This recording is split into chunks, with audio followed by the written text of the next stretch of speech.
National status दिया गया।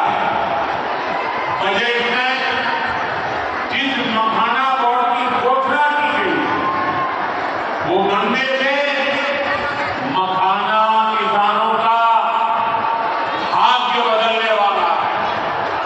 बिहार का मखाना दुनिया भर के बाजारों तक सुपर फूड के रूप में पहुंचेगा।